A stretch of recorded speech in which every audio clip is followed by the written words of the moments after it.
Okay my dear student of class 9th, कैसे हो आप सब बेटा? आई होप कि आप सब बहुत बढ़िया होंगे। इन दिनों जो है अपन लोग चैप्टर नंबर 2 की स्टडी कर रहे थे और वो जो है अपन लोगों ने कंप्लीट कर दिया है। उसके एक्सरसाइज के क्वेश्चन तो बहुत जल्द वो आप लोगों को दे दिए जाएंगे। Now today we have going to discussion the new chapter, the name of the chapter is that atom and molecules. So इस चैप्टर में अपन लोग इन्हीं के बारे में पूरी तरीके से स्टडी करने वाले हैं, what actually the metal and what actually the molecules. Okay, so before understand the atom and molecules, we would know we would discussion about with what beta law of chemical combination. law of chemical combination क्या है, and law of the conservation of mass क्या है, and law of the constant proportion क्या है। इन तीनों के बारे में जो है अपन लोग पहले डिस्कशन कर लेते हैं, उसके बाद बचने वाले टाइम पे बाकी के डिस्कशन को कंप्लीट करेंगे। Okay, so first heading we have the law of chemical combination. Chemical combination means more than two or more element when react to each other and form new kinds of the product. And जो participate लेने वाले element है उनको reactant बोला जाता है और जो फॉर्म करते हैं उसको बोला जाता है प्रोडक्ट। कैसे? जैसे मैं नॉर्मली अपन लोगों को बात करें कि देखिए रॉ मटेरियल लीजिए, रॉ राइस लीजिए, घर में जो चावल आप लोग बनाते हैं तो आप देखे होंगे कि पहले पानी को उबाला जाता है, वाटर को उबाला जाता है, उसके ऊपर चावल को धुल के डाल दिया जाता है। दो अलग अलग चीज़ों को हमने डाला और बन करके आपका चावल तैयार है, मतलब वो एक प्रोडक्ट बन गया। ओके, तो इस तरीके से इनका लेना देना चलता है। लेकिन कुछ केमिकल रिएक्शन भी यदि कॉम्बिनेशन हो और कुछ केमिकल रिएक्शन भी बन के तैयार हो जाते हैं। जैसे आप लोग नॉर्मली देखे होंगे कि दो अलग अलग कलर को आपस में मिक्स कर दिया जाए, जो पेंटर होते हैं वो लोग इसको बात को अच्छे तरीके से जानते हैं। दो अलग अलग कलर को आपस में मिलाया जाए तो तीसरा कलर क्या हो जाती है, फॉर्म हो जाती हैं। यही चीज़ें जो है केमिकल कॉम्बिनेशन में हमें देखने को मिलेंगे। ओके, तो लॉ ऑफ केमिकल कॉम्बिनेशन को चलिए देखते हैं क्या लिखा हुआ है। लॉ ऑफ केमिकल कॉम्बिनेशन में फर्स्ट में दो चीज़ें के बारे में अपन लोगों को समझनी है। ये दो चीज़ें क्या है? इन केमिकल रिएक्शन, जितने भी केमिकल रिएक्शन होते हैं, केमिकल रिएक्शन मीन्स वो सारे रिएक्शन जिसमें केमिकल का यूज़ होता हो, एलिमेंट्स का यूज़ होते हों और जो प्रोडक्ट है वह भी एक तरीके से केमिकली बनता हो। ओके, तो क्या बोल रहा हूँ, इन केमिकल रिएक्शन टू और मोर मॉलिक्यूल्स, दो या दो से अधिक मॉलिक्यूल्स केमिकल रिएक्शन में क्या होते हैं बेटा? इंटरेक्ट करते हैं। इंटरेक्ट होते हैं मतलब खींचते हैं अपने आप को, इंटरेक्ट होते हैं, आकर्षित होते हैं टू प्रोड्यूस किसके लिए? प्रोड्यूस कर पाएँ द न्यू कंपाउंड को बना पाएँ आर कॉल्ड रिएक्टेंट। तो जो दो और उससे ज़्यादा रिएक्टेंट आपस को अपने आप को खींचते हैं रिएक्ट करने के लिए तो उनको रिएक्टेंट बोला जाता है। और जो फॉर्म करते हैं उनको क्या बोला जाता है? प्रोडक्ट बोली जाती है। वेयर द न्यूली कंपाउंड, जो न्यू कंपाउंड बनता है इज कॉल्ड प्रोडक्ट, उसको क्या बोला जाता है बेटा? प्रोडक्ट बोली जाती है। चलिए देख लेते हैं।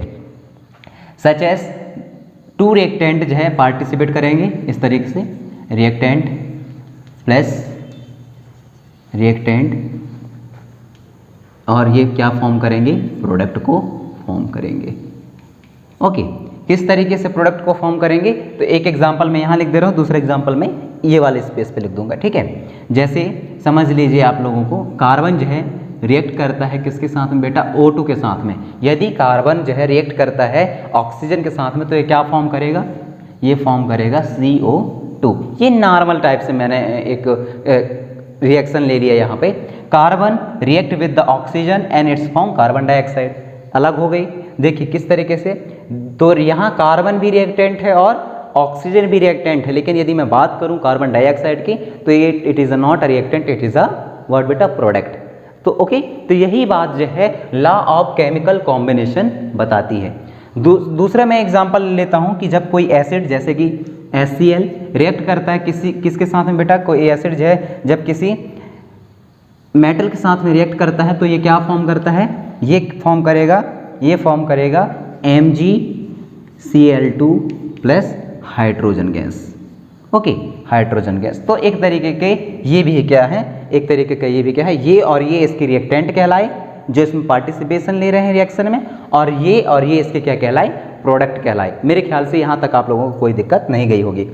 नेक्स्ट देखिए बोला है इन केमिकल रिएक्शन, तो केमिकल रिएक्शन पे ही क्या है बोला गया? In chemical reaction the chemical changes must occur. जितने भी केमिकल रिएक्शन होते हैं उसमें केमिकल चेंजेस होते हैं। Chemical changes must occur which is generally observe with the physical change, और उसको अपन लोग जनरली कब ऑब्जर्व कर पाते हैं, जब फिजिकल में कुछ चेंजेस देखने को मिलता है, जैसे कलर में चेंजेस हो जाएं या कुछ और चीज़ें देखने में चेंजेस हो जाएं, तो उसको देखने पर भी हमें पता चलते हैं, like the precipitation, heat production and colour changes. तो कलर चेंज हो जाए तब हमें समझ में आता है कि केमिकली इनके बीच में कुछ लोचा हुआ है।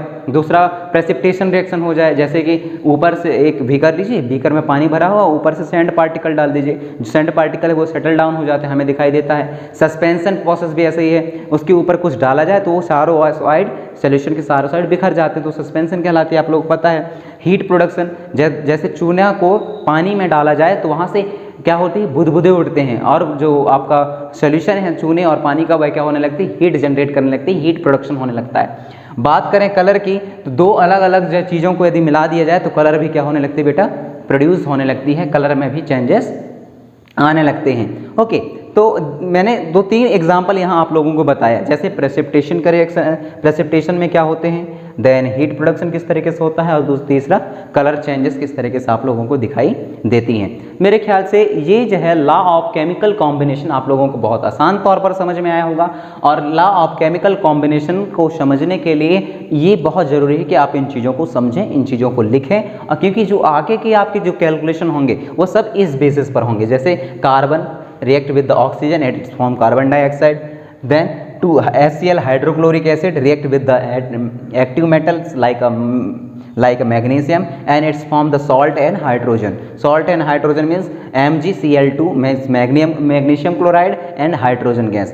This signal is represented, the hydrogen gas go and mix with the atmosphere, go and release on the atmosphere. Okay, this sign is represented. Okay, now what the second term says there बेटा, in chemical reaction chemical changes must be occur, जितने भी chemical reaction होंगे chemical changes होने ही होने हैं, और ये हमें कैसे समझ में आते हैं, which are generally observe with the physical changes, और वो हमें तब देखने को मिलते हैं, जनरली फिजिकल चेंजेस को देखने को मिले तभी हम कह सकते हैं कि केमिकल चेंजेस को छुए हैं। Such as example precipitation example मैंने बहुत आसान तौर पर बताया, बीकर लीजिए, बीकर में ऊपर से रेत डालिए, रेत क्या होगा, वजन होने की वजह से बीकर के बॉटम वाले सरफेस पे सेटल डाउन हो जाएंगे, तो ये सेटल डाउन की प्रोसेस ही प्रेसिपिटेशन कहलाती है। दूसरा क्या है, सस्पेंशन, एक सॉल्यूशन है उसके ऊपर कुछ चीज़ डाली जिसकी वह चारों जो पार्टिकल है जो सॉल्यूट डाली गई है वो चारों साइड बिखर जाए, तो सस्पेंशन कहलाती है।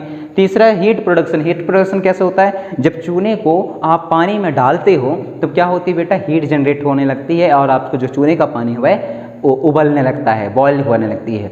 और चौथा क्या है, कलर चेंजेस। तो कलर चेंजेस में आप लोग देखेंगे दो अलग अलग